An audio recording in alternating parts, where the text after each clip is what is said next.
Hey, Mully here. Last episode saw us arriving in Queenstown. We spent a couple of days there and then left to head further south, past Jack's Point and along the Devil's Staircase, a beautiful winding road by the side of Lake Wakatipu, and down to Kingston, which is at the bottom end of the lake. We joined the Around the Mountains trail, taking us out of Otago and into Southland past all of the mountain ranges, over clear rivers filled with trout, and through gorgeous valleys all the way to Mossburn, where we had an extremely wet night and day, leaving puddles in our tent. As soon as the rain stopped, we jumped back on the bikes and headed for Manapuri, where we stayed in one of the cheapest and most amazing backpackers we'd ever seen. $20 a night for a 4-bed log cabin, complete with potbelly stove, its own mini kitchen, and a porch with views of the mountains and lake. We stuck around for a few nights so that we could jump on a boat and take a day trip out to the Doubtful Sound.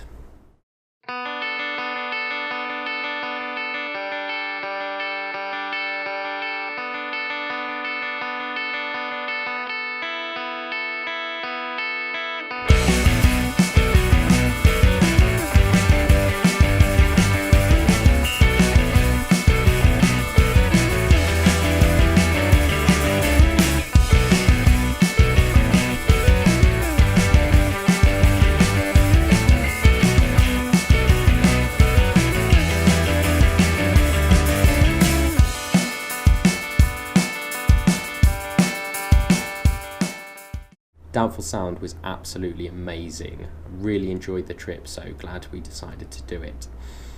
We left Manapuri and headed on to Tutuperi. After one uphill, we hit our first proper day of tailwind. 5 months since we'd started our trip. I was absolutely beside myself, a huge grin on my face. I barely pedalled the whole day. One night in a backpackers and we headed on to Riverton, stopping en route at Gemstone Beach. We spent about 30 minutes searching for our fortune, as amongst the quartz was rumoured to be the odd emerald. Failing to find anything but sand, we continued on. The next day took us straight into Invercargill and then to the bottom of the South Island Bluff. Cape Reinga to Bluff is a popular route for cyclists and hikers. With the added zigzagging around both islands, we had done it too. We had another night in Invercargill and then headed east across the coast and into the Catlins, taking a quick detour at Niagara Falls. What, in Canada, I hear you ask? No, Niagara, New Zealand. The utterly underwhelming drop in a river. We had a laugh when we saw it, but the novelty wore off quick, and we decided to head on and stay at Waikawa, which is close to Curio Bay and a petrified forest. We stopped off in Waikawa for an extra day due to some bad weather, but we hung out in a backpackers with Matt and Nicole, a couple travelling New Zealand also from the UK, so it was lovely meeting you guys. Heading through the Catlins, we witnessed some fantastic views and stopped off at a small place called Papatawai, where we found an interesting place called the Lost Gypsy, an interactive art exhibition which was great fun to play around with.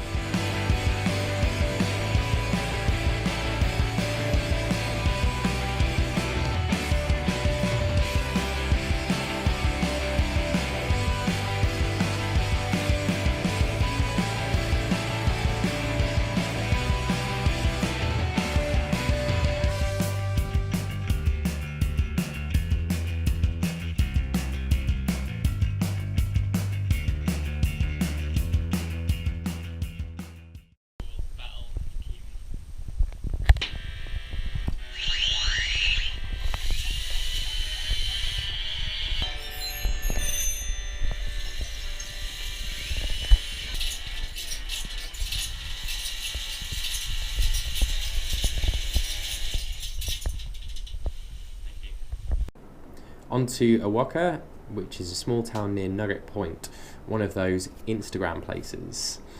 It was a hard ride up, but the views were totally worth it. Looking down the cliffs, we could see a large seal colony. The lighthouse was pretty cool too.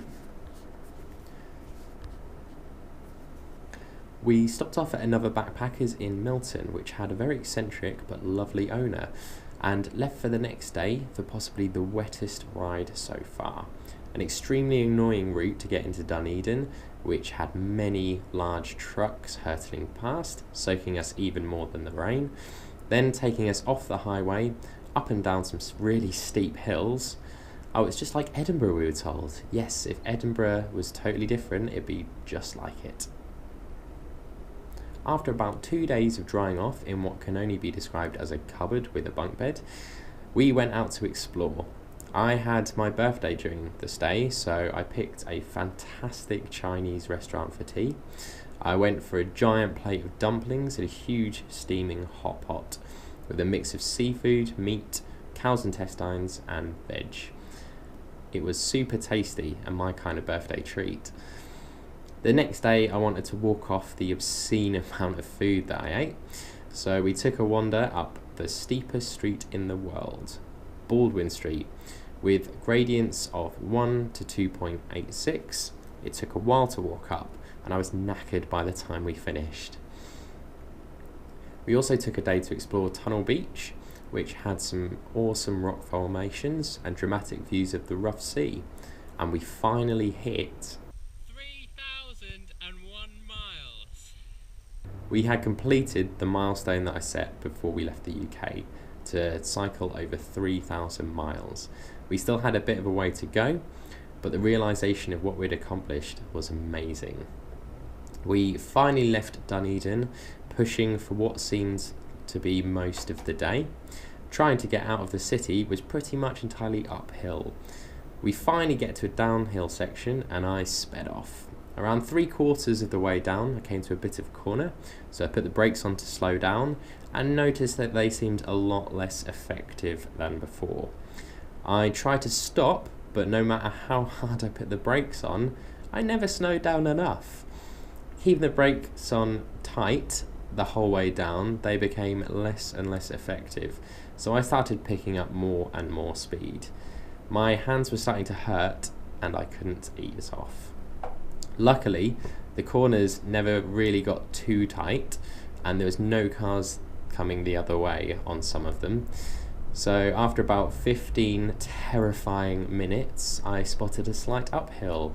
I have never been so glad to see an uphill in my life. We pulled into Moskill and immediately stopped at the nearest cycle shop so I could buy some more disc brake pads. I immediately changed them on the pavement outside the shop. After the excitement of the day, we decided to stay at a nearby motor camp before heading the next day to Middlemarch, the start of the Otago Rail Trail, which was a couple of days entirely off the road. The route was pretty easy. A very gradual uphill. We stopped just under halfway at Ranfurly, then continuing on through central Otago, we were well into autumn and the colours were amazing.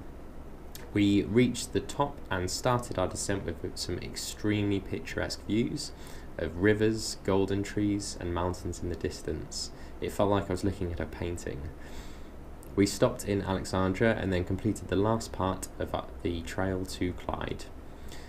Back on the road for an incredible ride through to Cromwell. The next episode will be about the time we've spent in Cromwell and what we've done since arriving. Please subscribe to the channel for updates. If you are able to contribute, become a patron. Even a small amount can make a really big difference and help me to produce some better videos. So click on the link in the bio for more information. Thanks.